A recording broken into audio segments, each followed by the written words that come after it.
Bendiciones amigos, mi nombre es Joel González, bienvenidos una vez más a mi canal de YouTube. De verdad gracias por estar acá. Para mí es un gran privilegio poder compartir con ustedes semana tras semana la palabra de Dios a través de este medio. Y hoy estoy aquí para que demos continuación a la serie del mensaje a las 7 iglesias de Apocalipsis. Si no pudiste ver el mensaje anterior, el mensaje a la primera iglesia, la iglesia de Éfeso, en la descripción de este video te dejo el link para que luego de que termines este video también vayas y veas el mensaje a Éfeso, porque estoy seguro que el Espíritu Santo hablará a tu vida. Y si no te has suscrito, aquí en la parte de abajo de este video, la opción que dice suscribirse, dale clics y activa la campana de las notificaciones para que YouTube te envíe aviso cada vez que suba un nuevo video y no te pierdas ninguno de los videos cortos o de las series que estamos compartiendo de la enseñanza de la palabra de Dios. Bueno, vamos a dar inicio al mensaje a la iglesia en Esmirna. Esmirna se encontraba situada en lo que anteriormente se conocía como Asia Menor y que hoy en la actualidad nosotros conocemos como Turquía. Esta fue la segunda iglesia a la cual el apóstol Juan le entregó una carta luego de haber recibido una revelación en la isla de Patmos directamente de nuestro Señor Jesucristo. La historia da unos datos muy importantes sobre esta iglesia. Se dice que el pecado más fuerte que allí se practicaba era la adoración al emperador romano. Este hombre era considerado una divinidad en esta ciudad y cualquier persona que se negara a reconocerlo lo torturaban y hasta le quitaban la vida. La única religión que ellos permitían allí era la religión judía y los romanos eran los que dominaban toda esta ciudad.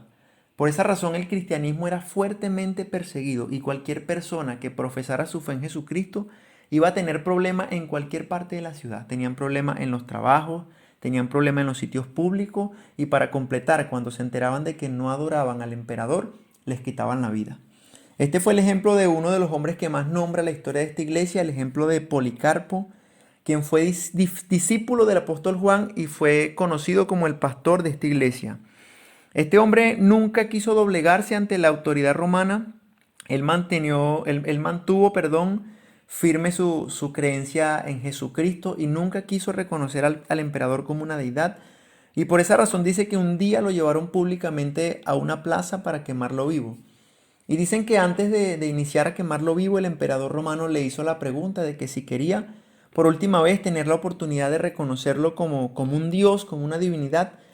Y miren las palabras con las cuales le respondió Policarpo. Esto lo dice la historia, esto lo dicen muchos libros de historia que usted puede citar. Estas fueron las palabras de Policarpo. Por 86 años he servido a Dios y nunca me ha hecho mal. ¿Cómo creen que yo blasfemaría contra mi Señor? A mí me agrada mucho, a mí me da mucha fortaleza ver la valentía que tenía este hombre Policarpo para enfrentar al emperador, aún sabiendo que lo iban a quemar vivo.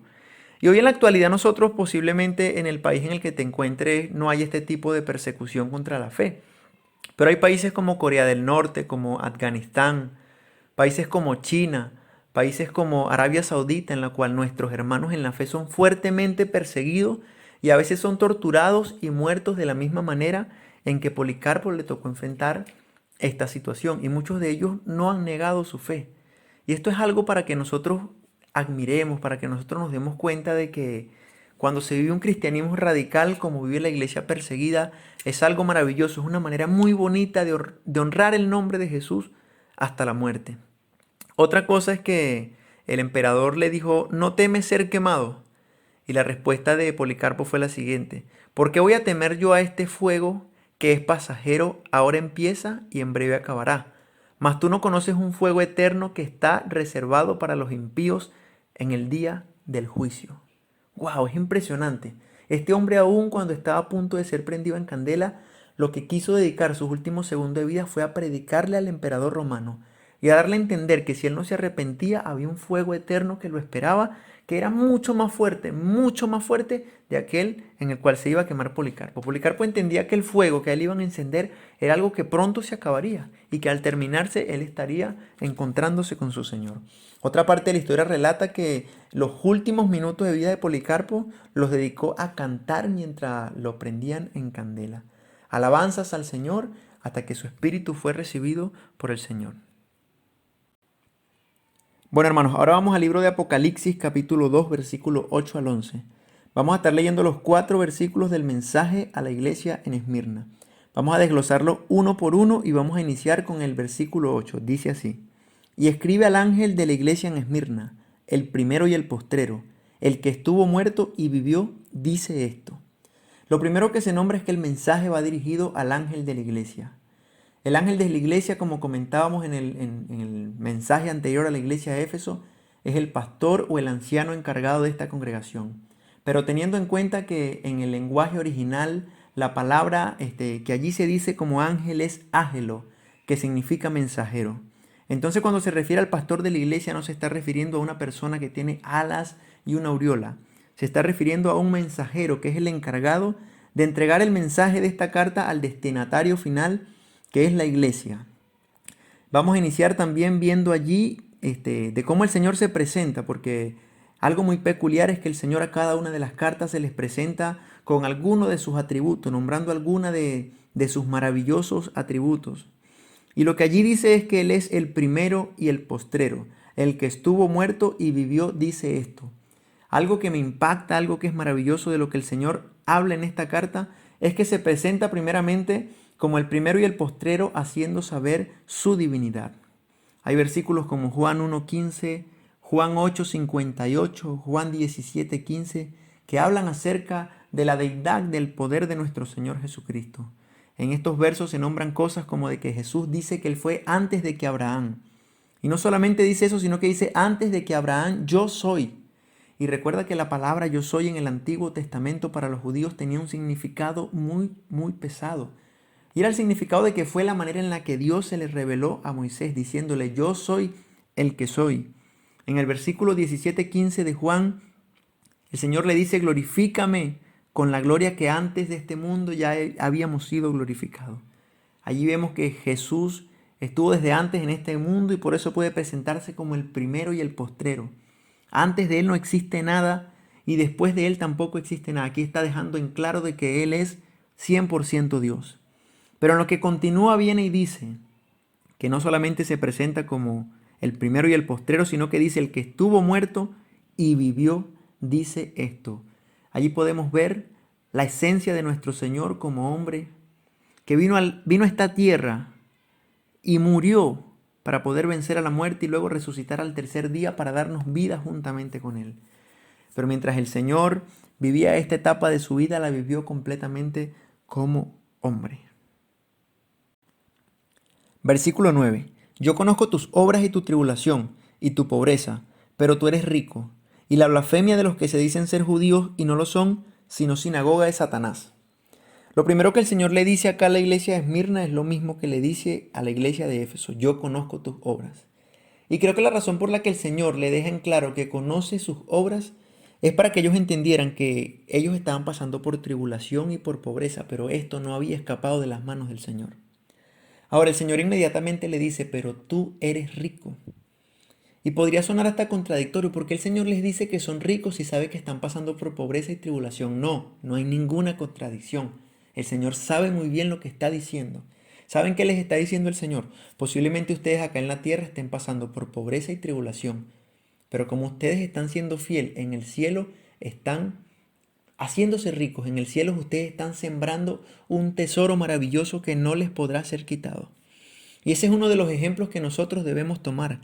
El ejemplo de que la iglesia de Esmirna, aún en la prueba, había seguido sembrando su tesoro espiritual en el reino de los cielos.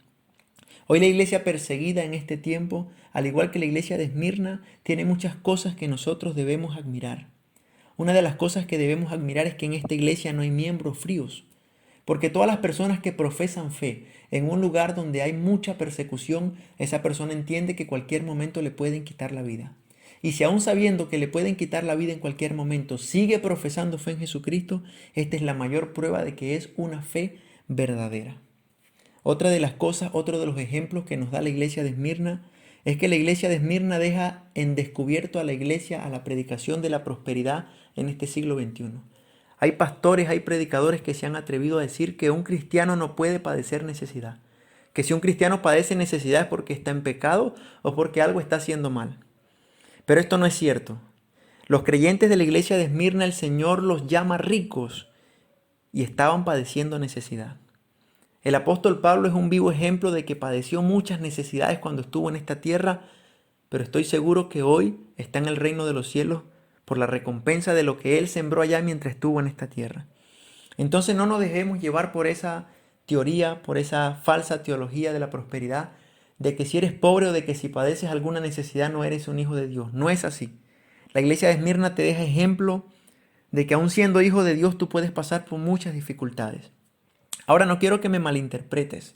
No estoy diciendo que un cristiano no puede prosperar. Claro que sí. Es más, conozco muchos cristianos prósperos. Conozco muchos hermanos que han prosperado, que se han convertido en empresarios. Y si tú tienes un sueño de prosperar, de ser empresario, pues sigue luchando por ese sueño, porque si es voluntad de Dios, Él te lo dará. Lo importante es que en la pobreza o en la riqueza o en cualquier situación en la que tú te encuentres entiendas que es el propósito de Dios formarte en la condición en la que te encuentres. Otra de las cosas que podemos resaltar aquí es que la blasfemia de los que dicen ser judíos y no lo son, sino sinagoga de Satanás. Los judíos de este tiempo en la ciudad de Esmirna se habían dedicado a perseguir a los cristianos. Ellos no eran los que mataban a los cristianos, pero lo que hacían era delatar a los cristianos para que los romanos los castigaran. Los judíos eran los delatores y los romanos eran los que mataban a los creyentes. Pero ¿por qué razón los judíos hacían esto? Por el problema que toda la vida han tenido y que seguirán teniendo si no se arrepienten. Ellos no aceptaron a nuestro Señor Jesucristo, no lo aceptaron como el Señor y Salvador. Y es triste y lamentable que muchos judíos hoy están camino a la perdición por no haber aceptado que nuestro Señor Jesucristo es el Salvador. Estos judíos que habían en esta ciudad, ellos blasfemaban. ¿Por qué? Porque ellos decían ser hijos de Dios, expertos en la ley, pero lo que procuraban era que los romanos mataran a los cristianos. Y esto demostraba abiertamente que lo que ellos estaban haciendo era algo diabólico y por eso el Señor los llama sinagoga de Satanás. Otra cosa que nosotros tenemos que ver, posiblemente en tu país, si estás en Latinoamérica, en Centroamérica, posiblemente no estás padeciendo una persecución de esta manera como que te quieran quitar la vida. Pero si te pones a analizar desde otro punto de vista, ya los cristianos aún en Latinoamérica estamos padeciendo persecución en nuestros trabajos. Hoy en día somos perseguidos por transmitir valores bíblicos. Hoy en día somos odiados por no apoyar cosas como la homosexualidad, como el aborto, como la fornicación, como la brujería, como la inmundicia y todas estas clases de cosas que hoy en pleno siglo XXI nos las quieren hacer ver muy normal. Cuando muchas personas están conscientes de que todas estas cosas llevan a la perdición de cualquier nación y de cualquier persona. Entonces hoy posiblemente a ti no te están persiguiendo, quitándote la vida porque en tu país posiblemente eso no es permitido, hay libertad de culto. Pero sí sufrimos persecución porque cuando estamos en la universidad, cuando estamos en el trabajo, en el liceo, en cualquier sitio público, y no queremos ser partícipe de una mentira, y no queremos ser partícipe de cosas de las cuales muchos participan, entonces tienden a tildarnos de religioso. Ya vimos en el versículo 9 que la iglesia de Esmirna se encontraba en pobreza y en tribulación. Cualquiera dice que después de estar en pobreza, en tribulación o en un momento difícil, siempre se dice que después de la tormenta viene la calma. Que después de un momento muy difícil, que después de la prueba viene ¿qué? Una gran recompensa. Y el versículo 10 el Señor inicia diciéndole a la iglesia de Esmirna, no temas, no temas. Y cuando nosotros escuchamos la palabra no temas, posiblemente pensamos en no temas, ahora viene lo bueno. No temas, ahora te daré lo que me estás pidiendo. No temas, ahora viene la recompensa. Pero miren lo que el Señor le dice a Esmirna, no temas en nada lo que vas a padecer. He aquí el diablo echará a alguno de vosotros en la cárcel para que seáis probados y tendréis tribulación por 10 días. Sé fiel hasta la muerte y yo te daré la corona de la vida. Increíble. Luego de estar pasando pobreza y tribulación, el Señor viene y les dice, no temas porque ahora viene algo más fuerte. Ahora te van a echar a la cárcel por 10 días. Algunas personas dicen que estos 10 días eran literalmente 10 días, pero no se puede interpretar de esta manera o no hay una seguridad de decir que fue así.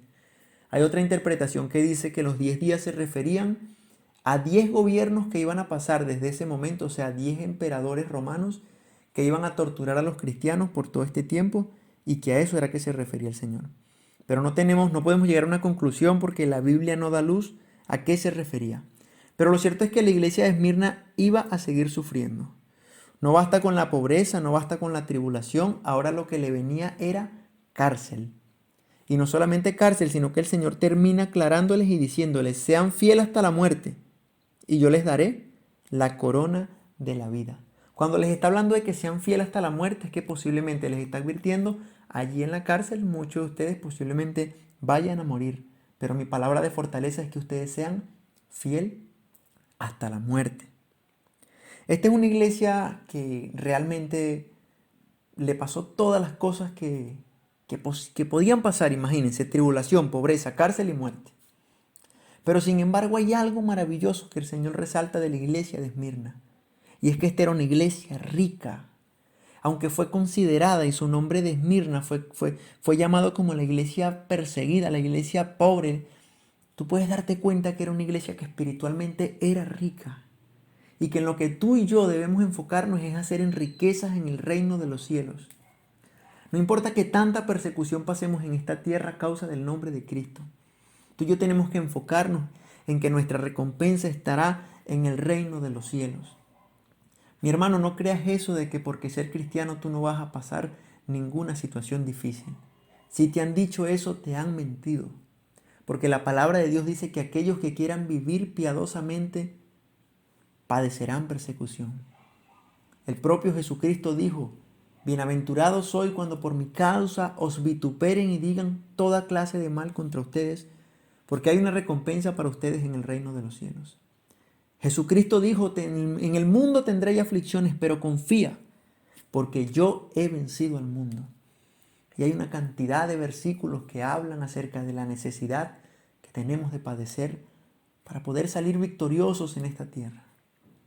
El Señor ha dejado en claro que el camino para llevarnos al cielo posiblemente sea un camino que todo no va a ser muy bonito, que todo no te va a gustar, pero es necesario que pasemos por estas cosas para que podamos ser probados y santificados en el nombre de Jesús. Aquí la palabra de Dios dice en el versículo 10 que ellos iban a ser echados en la cárcel y el Señor deja muy claro, serán echados en la cárcel para que seáis probados. La fe de la iglesia de Esmirna iba a ser probada. Y de la misma manera en que ellos fueron probados su fe, tu fe y mi fe en algún momento de nuestra vida será probada y continuará siendo probada hasta que lleguemos a la meta que es estar con nuestro Señor para siempre. Pero necesitas prepararte y entender que el Señor ha dado advertencia de que nos preparemos para cuando venga esta prueba y podamos vencer. Una de las cosas que tienes que tomar en cuenta es que el Señor ve tus obras, mis hermanos. No importa lo que tú estés haciendo, si lo estás haciendo en secreto o oculto. No importa si tu fe delante de las personas luce muy bien, pero resulta que no es una fe verdadera. No importa que tantas cosas hagas, el Señor conoce tu corazón y sabe si lo que tú estás haciendo es genuino. Él conoce tus obras. Esto dice a cada una de las iglesias. Este mensaje fue dado a cada una de las iglesias de Apocalipsis por algo que ellos estaban pasando en ese momento. Pero estamos hablando de que cada una de estas palabras nosotros podemos aplicarla a nuestra vida para examinarnos y saber lo que estamos haciendo de la manera correcta y lo que no estamos haciendo bien. Hoy podemos ver acá en la iglesia de Esmirna la situación en la que se encontraban, comparar nuestra vida con lo que está pasando en esta iglesia y darnos cuenta si realmente nosotros, por ejemplo, somos ricos espiritualmente. Tomar en cuenta las promesas que el Señor hace para aquellos que perseveren hasta el final. En la iglesia de Éfeso nos promete que nos dará de comer del árbol de la vida eterna. Y acá en la iglesia de Esmirna continúa hablándonos acerca de la vida. Al final dice que aquel que venciere no sufrirá daño de la segunda muerte.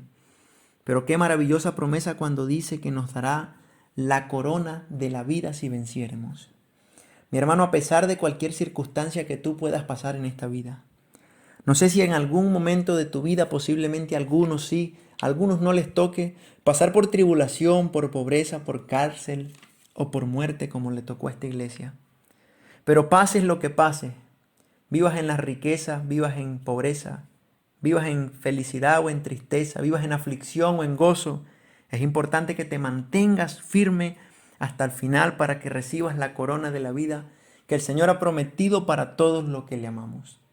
No importa que en esta vida te vituperen, no importa que seas criticado, no importa que seas aborrecido por causa del nombre de Cristo, permanece firme de la misma manera en que permaneció firme en la iglesia de Esmirna.